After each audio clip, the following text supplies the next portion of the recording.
세상의 절반 여성이 행복해야 모두가 행복합니다. 저는 모두가 행복한 경기도를 만들기 위해서 우선 여성이 행복한 경기도를 만들겠습니다. 내일 3월 8일은 유엔이 지정한 세계 여성의 날입니다. 1908년 미국 뉴욕의 러커스 광장에서 1만 5천여 명의 여성 노동자들이 임금 인상, 근로시간 단축, 노동조합 결성의 자유, 선거권 등을 요구하며 펼쳐 일어선 날입니다. 세계 여성의 날을 계기로 살펴본 대한민국 여성의 현실은 열악하기 그지없습니다. 유엔 개발계획 UNDP가 발표한 남녀 고난 척도가 109개 나라 중 61위, 세계경제포럼 WEF가 발표한 남녀 격차 지수는 135개 나라 중에 107위를 차지했습니다. 맥킨지 보고서에 따르면 우리나라의 기업이사회의 여성 비율은 1%, 최고 경영진 여성 비율은 2%에 불과합니다. 취업에서부터 차별받는 여성들이 직장 안에서도 유리천장에 가로막혀서 능력을 인정받지 못하는 현실이 개선되지 않고 있습니다. 세상의 절반인 우리나라 여성들이 이 현실이 OECD 중에서 바닥권을 헤매고 있는데 설상가상으로 경기도의 실상은 더욱 열악합니다. OECD 34나라 가운데 우리나라 여성의 경제활동 참가율은 24위인데 반해 경기도는 26위로 2단계나 더 떨어집니다. 여성의 고용률도 한국은 25위인데 경기도는 32위를 기록하고 있습니다. 그만큼 경기도 여성들을 위한 일자리가 부족하다는 뜻입니다. 사정이 이러하다 보니까 여성 취업자들의 비중도 한국이 29위인데 경기도는 거의 꼴찌에 가까운 32위에 그치고 있습니다. 여성들이 마음 놓고 아이를 낳고 기를 수 있는 환경을 국가가 만들어주지 못하고 개인들에게 책임을 떠넘기고 있습니다. 그 결과 연령별로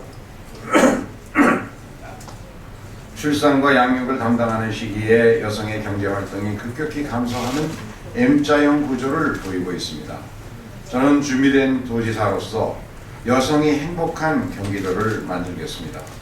지금까지의 경기도 여성 정책의 패러다임을 바꿔서 정치, 경제, 사회, 문화, 과학기술 등 모든 영역에서 여성들이 행복한 도정을 펼치겠습니다. 여성이 행복한 경기도를 만들기 위한 김진표의 8가지 약속을 말씀드리겠습니다. 우선 사람이 첫째입니다. 현재 30%를 밑도는 각종 위원회 여성 참여 비중을 최소 50% 이상으로 늘리겠습니다. 여성의 목소리에 귀 기울이고 이를 생활정치에 반영하기 위해서 여성의 도정 참여를 대폭 확대하는 성평등 추진 시스템을 구축하겠습니다. 이를 위해서 도정 전반에 성인지 관점을 반영하고 지표를 통해 꾸준히 관리해 나가겠습니다. 두 번째, 일자리가 최고의 복지입니다. 여성을 위한 일자리, 특히 취약계층을 위한 사회서비스 일자리를 대폭 늘리겠습니다. 육아 등의 이유로 직장을 떠나 있던 경력단절 여성들을 위한 교육훈련 프로그램 지원을 통해서 재취업을 뒷받침하겠습니다. 이 밖에도 여성 특화 창업 지원 등 다각적인 대책을 마련하겠습니다. 세 번째, 보육의 공공성을 대폭 강화하는 도정을 펼치겠습니다. 우선적으로 경기도 내 영아반을 운영하는 어린이집에 보조교사를 1명씩 추가로 지원하고 맞벌이 가정을 위해서 어린이집 운영 시간을 확대하겠습니다. 보육료는 현실화하고 2교대 근무제 등 보육교사의 근무 여건을 개선해서 맞벌이 부부가 믿고 맡길 수 있는 보육 시스템을 구축하겠습니다. 또 마을 내에 공동체 돌봄센터 운영을 적극 지원하겠습니다. 네 번째로 일과 가정이 양립할 수 있는 그런 환경을 만들겠습니다. 임신, 출산, 양육 등으로 해서 우수한 여성 인력이 사회 참여를 포기하거나 중도에 탈락하는 것, 엄청난 국가적 손실입니다. 출산과 육아로 인한 경력 단절을 최소화할 수 있도록 직장 맘 지원센터를 확대하고 산전후 휴가와 육아휴직 지원을 장려하겠습니다. 다섯 번째로 여성이 안전한 경기도를 만들겠습니다. 마을을 만들고 도시 재생 사업을 할 때 설계 단계에서부터 각종 위험, 특히 범죄로부터의 안정에 중점을 두는 범죄 예방 환경 디자인, 영어 약자로 CPT라고 합니다만은 Crime Prevention Through Environmental Design, 이 개념을 도입해서 여성의 욕구와 그리고 의견을 적극 반영하도록 하겠습니다. 이 내용은 CCTV 확대 설치와 네트워킹화를 통해서 CCTV가 여성에 위험할 때 울려주는 호루라기나 이런 신호를 캐치해서 그것을 바로 안전관리센터에다가 알려줘서 통제하는 그런 시스템을 구축하고 어두운 골목에 LED 세라믹 안전가로등을 늘려서 에너지 효율을 높이면서도 밝은 골목을 만들겠습니다. 또 민주당 단체장들이 경기도에서 성공시켰던 택시 안심귀가 서비스, 이것은 수원시에서 실시하고 있습니다.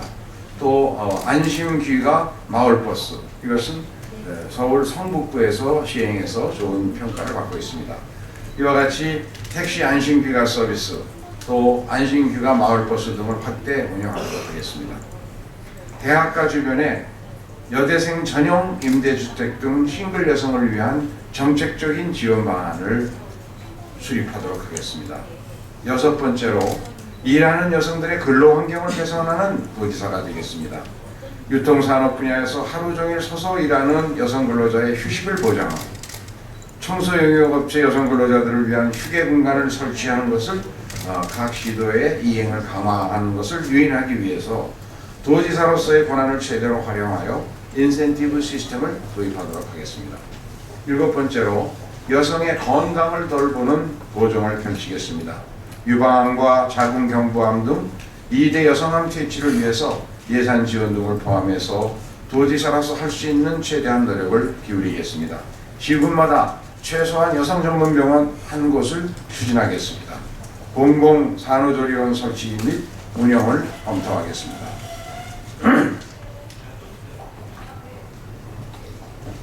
여덟 번째로 최근에 발생한 세모녀의 비극이 재발하지 않도록 소외계층 여성 지원을 위한 보정에 각별히 신경 쓰도록 하겠습니다. 그 방법은 자원봉사자들과 복지 담당 공무원 그리고 복지시설 간의 긴밀한 네트워크 구축이 아주 절실하게 필요합니다. 우리 사회에는 많은 자원봉사자들이 주로 종교단체를 중심으로 봉사하고 있는데 그냥 각 종교단체대로 봉사하고 이것이 네트워크를 이루어서 체계적으로 관리되고 있지 못합니다. 이것을 체계적으로 네트워크를 이룬 다음에 이를 통해서 어떤 복지의 최종 수요자도 최소한도 그대로 방치되어 있는 일이 없도록 일주일에 한 번씩은 복지의 최종 수요자를 반드시 방문하고 면담해서 그래서 그 결과를 보고하도록 복지 전달 체계가 구멍 뚫린 일이 없도록 정비해야 합니다. 이것은 복지와 관련된 재정 누수를 막는 큰 긍정적인 효과를 거두면서 동시에 복지 서비스가 절실한 어려운 이웃들에게 경기도가 지출하기로 결정한 예산이 반드시 꼭 필요한 사람에게 필요한 복지 서비스가 제공되도록 하는 그런 긍정적인 효과가 있습니다. 그래서 제가 청와대 정책기획수석을 할 때 이 현장의 복지 전달 체계가 어떻게 운영되는지를 현장 점검하는 과정에서 이런 필요성을 절실히 느꼈습니다. 그래서 저는 이러한 복지 시스템을 어깨동무 복지라고 명명하여서 어깨동무 복지를 통해서 다시는 경기도에 세모녀와 같은 비극이 발생하지 않도록 적어도 일주일에 한 번씩은 복지 전달 체계를 담당하는 복지 전담 공무원이나 자원봉사자가 반드시 복지 수요자를 면담하도록 하는 것이 가장 필요한 조치라고 생각합니다. 그리고 장애 여성 인력 개발센터를 운영하고 결혼 이주 여성의 정착과 자립을 지원하고 싱글맘의 학업과 양육을 지원하고 한부모 가족 지원 등도 직접 챙기도록 하겠습니다. 감사합니다. 3월 8일 여성의 날 하루 앞두고 여성이 행복해야 경기도민 모두가 행복할 수 있다는 점에서 8가지 여성의 행복을 우선적으로 확보할 수 있는 제 경기도정 공약을 발표했습니다. 질문이 있으면 말씀해 주십시오. 감사합니다.